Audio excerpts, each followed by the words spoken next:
Coming up in today's video, we're talking about the credit cycle and real estate and how debt will be the biggest cooling factor when it comes down to Toronto real estate. Coming up next.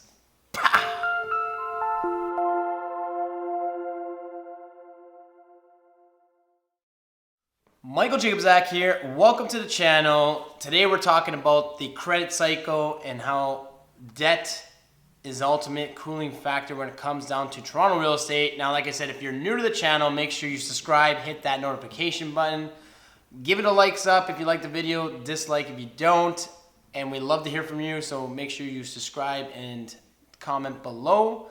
Like I said, today we're talking about the credit cycle and how basically, normally we're talking about a lot of micro factors when it comes down to real estate and what's going on in the market today.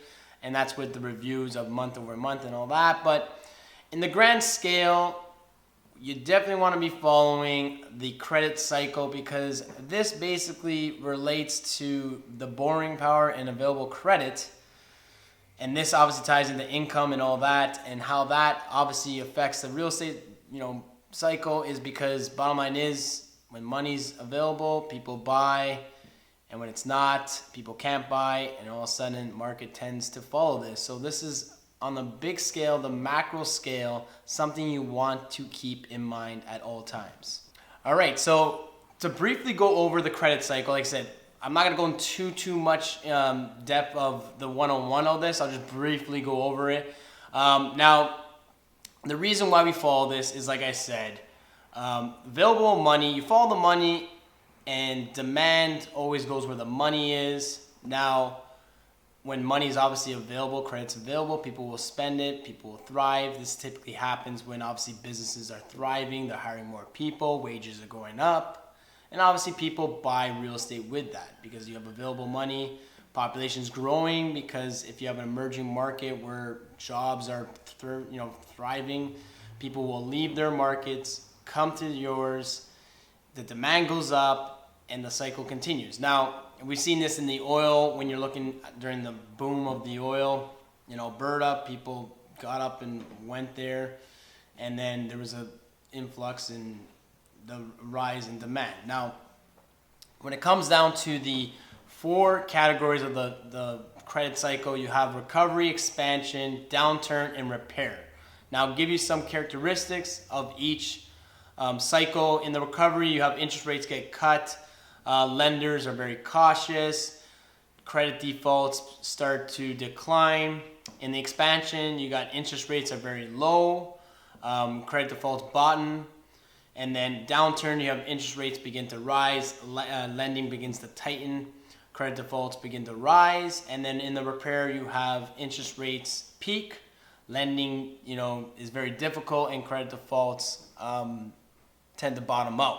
Now, following the credit cycle in a macro sense will allow you to understand what's going to predict in the future, what's going on right now, and then ultimately what's going to go on in the future. Now, obviously, you're never going to be able to time the market perfectly because these cycles do not happen essentially overnight. It's more of they could last anywhere from 5 to 10 years, a little bit less, a little bit more, depending on many factors. But the demand obviously in Toronto is always going to be high because ultimately there's a lot of immigrants coming into Canada, Toronto being obviously a working place, good lifestyle, all that. There's always going to be a demand. Now, what's happened in the past, like I said, with these tremendous gains in real estate, ultimately it can't keep up with that, so there's always going to be a pullback. Now, understanding the major factor of that pullback is going to be debt, because there's factors that are happening today that we weren't seeing 2 years ago. Now, if we look back at 2011, 2015, Bank of Canada had their interest rate at 1%. Now, when you had a 7%, yearly increase in property value, it was kind of a no-brainer when you look at the numbers.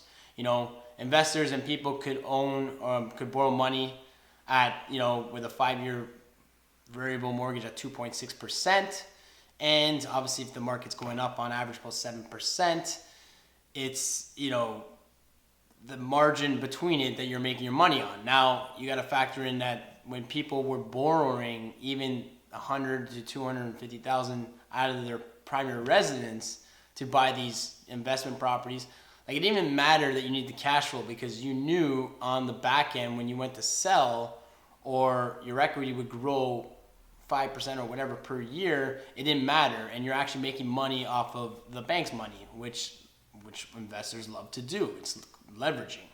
Now, this is what creates the housing bubble. Now, every bubble is usually followed by, obviously, the market conditions to tighten up, interest rates to rise. We've seen this in 2017 when Bank of Canada raised interest rates upwards of 1%. And then in 2018 in January, we saw the introduction of the stress test, which essentially made borrowers have to qualify for a 5-year fixed rate at roughly about 2% more. Now, the impact of this, essentially, if a household was making about $125,000 and they had $160,000 down, they could afford something prior to the stress test, $800,000.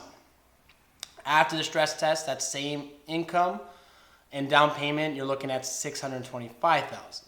So moving forward, what we saw was, obviously, in the higher upscale market, less people are buying because they can't afford as much, and then all of a sudden, so the demand's still there, but borrowing cannot happen. So we've only seen on the lower scale that inventory keeps getting eaten up, and this is why you saw the influx of condo prices continue to rise, because affordability is the only thing people could afford, and they jumped on it right away. So the impact of rising interest rates and stress tests and all that is still ongoing, but we're obviously seeing people can't afford to spend as much, so you're seeing on the upper scale properties not trading as fast, obviously more inventory. On the lower end of the market, you're still seeing demand there, because obviously people still, can afford that range, but as you quickly go higher up, it fades off pretty fast.